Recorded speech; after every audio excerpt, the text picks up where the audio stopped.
ایمان اس وقت تک مکمل نہیں ہے جب تک ہر چیز سے زیادہ، یہاں تک کہ جان سے زیادہ، اولاد سے زیادہ ہماری محبت نہ پیدا ہو جائے، ہماری محبت نہ ہو جائے تب تک جو ہے تمہارا ایمان مکمل نہیں ہے۔ اس سے اندازہ لگائیے کہ بارگاہ رسالت مآب صلی اللہ تعالیٰ علیہ وسلم میں وہی محبوب ہے جو سب سے زیادہ اللہ کے رسول صلی اللہ تعالیٰ علیہ وسلم سے محبت کرتا ہو۔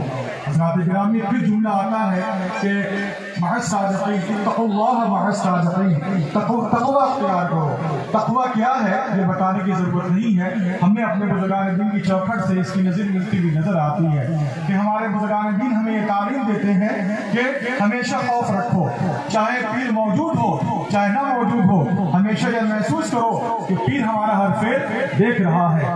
جب یہ پیر کے متعلق نظریہ ہوگا تو یقیناً اللہ تعالیٰ کے متعلق آپ کا نظریہ اور افضل ہوگا کہ جس نے ساری کائنات کو پیدا کیا ہے وہ ہماری سارے افعال کو دیکھتا ہوا نظر آ رہا ہے۔ حضرات گرامی، پھر تیسرا حکم ہے مع الصادقین، سچوں کے ساتھ ہو جاؤ۔ وہ کس لیے کہہ رہا ہے کہ ہم تو پانی سے اپنی نجاست کو صاف کر سکتے ہیں، تب اور صابن سے اپنے آپ کو دھو سکتے ہیں، مگر جو دل کے اوپر پرانیاں لگ چکی ہیں، جو دل کے اوپر گندگیاں لگ چکی ہیں، وہ کیسے صاف ہوگی؟ وہ صاف ہوگی پھر مرشد کی صحبت پاک میں رہ کر صاف ہوگی۔ ان کی صحبت میں بیٹھنے کے بعد، ان کے حکم کو بجا لانے کے بعد ہی ہمارے دل کی جو ہے صفائی ہوگی اور ہمارا قلب صاف ہوگا، ہمارا قلب صاف ہوگا۔ اس حوالے سے حضور شیخ الکاملین قطب الواصلین شیخ الاولیاء حضرت خواجہ الحاج محمد عنایت حسن شاہ رحمۃ اللہ تعالیٰ علیہ کا ارشاد ہے کہ دماغ کی مجائی سے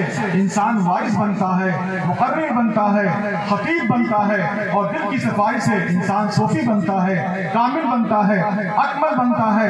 مگر یہ صفائی بغیر پیر کے، بغیر اطاعت کے، بغیر پیر کے محبت سے ناممکن ہے۔ اس لیے ہمیں چاہیے کہ پیر کی اطاعت کو، پیر کی فرما برداری کو ہر حال میں ملوز خاطر رکھیے۔ ایک واقعہ بڑا ہی مشہور واقعہ ہے، ایک شخص تھا جو طائف ہونے کے لیے گھر سے نکلا تھا اور اس نے دل میں ارادہ کیا تھا کہ اللہ تعالیٰ آج چوراہے پہ جس شخص سے میری پہلی ملاقات ہوگی میں اس کے ہاتھ پر توبہ کروں گا اور اس سے مرید ہو جاؤں گا۔ جب وہ چوراہے پہ نکلا تو ایک شخص نظر آیا اور کہا حضور اپنے مبارک ہاتھوں پہ ہمیں توبہ کرا لیجئے اور ہمیں اپنے سلسلے میں داخل فرما لیجئے۔ وہ صاحب کوئی اور نہیں تھے، اپنے وقت کے بہت بڑے سردار تھے۔ کس کے سردار تھے؟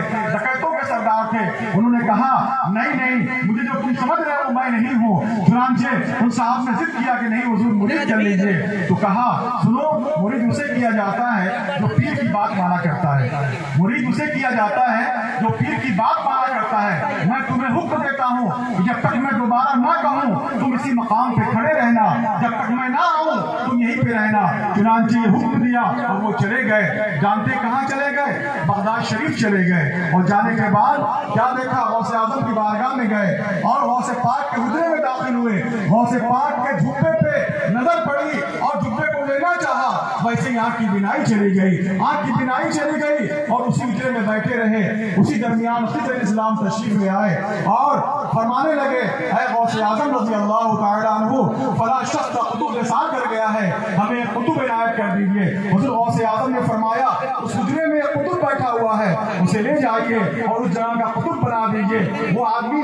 جو چوری کی نیت سے غوث اعظم کے حجرے میں داخل ہوا تھا، جس کی آنکھوں کی بینائی چلی گئی، سوچنے لگا میں تو کسی اور ارادے سے آیا تھا مگر یہاں مجھے قطب کہا جا رہا ہے۔ غوث اعظم نے ایک نگاہ ڈالی، آنکھوں کی بینائی بھی چلی آئی، مرتبہ قطبیت پہ فائز ہو گیا وہ شخص۔ اس کے بعد اسی شہر میں گیا، کیا دیکھتا ہے کہ جس شخص کو وہ کھڑا کر کے آیا تھا وہ شخص ابھی تک وہاں کھڑا ہوا ہے۔ کہا تم ابھی تک کھڑے ہوئے ہو؟